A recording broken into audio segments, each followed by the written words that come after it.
Today we're going to be talking about important quality for knee health, and that's knee rotation. And one way we can train that is with knee cars. So we'll start with a quick bit of anatomy, right? So for us to find the moving area, if you take your fingers and put it right on your kneecap, you're going to feel that's hard like a bone. If you were to just slowly slide your fingers down, eventually it's going to feel squishy. You're going to find your patella tendon there. And if you go a little bit further down, it's going to feel like bone again. That's when we're on our tibia, okay? And since we're trying to rotate the knee, it's the tibia here that we're trying to rotate. So to get a good feeling before we get into the full component of our knee cars, we're just going to get a feeling for how your knee rotates. So keeping your finger right there on that bone, you're going to feel it rotate around your finger. If you were to drive your heel inwards, you should feel that bone rotate out. And if you drive your heel outwards, you're going to feel that bone rotate in. So what you're going to do is drive that heel inwards, feel that bone rotate outwards. So your finger should be on the inside part of that bone. And then you're going to rotate it the opposite way and try to get to the outside part of the bone.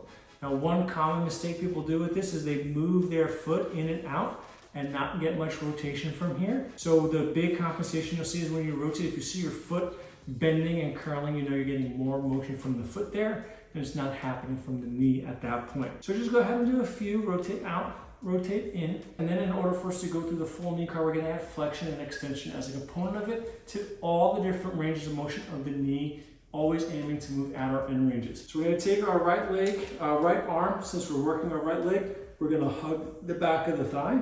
I'm going to start the movement by trying to squeeze my forearm, that same bone. We're going to start by rotating it out. Once I've locked that out, can't go anymore, I'm going to maintain that. I'm going to kick that leg up as high as I can. Pause there for a second. Come back down, trying to get more rotation if possible. Squeeze my forearm, then I'm going to rotate that inwards. And I'm going to do the same thing. I'm going to kick on up, bring it back down. We'll go through one more rep together, rotate that out, kick up, come back down, squeeze that forearm, rotate that tibia inwards, kick on up, bring it back down. And there you have how to perform knee cars, getting a good feeling of what rotation feels like, and then adding the flexion and extension component of things. If you found this video helpful, don't forget to like and subscribe to the channel.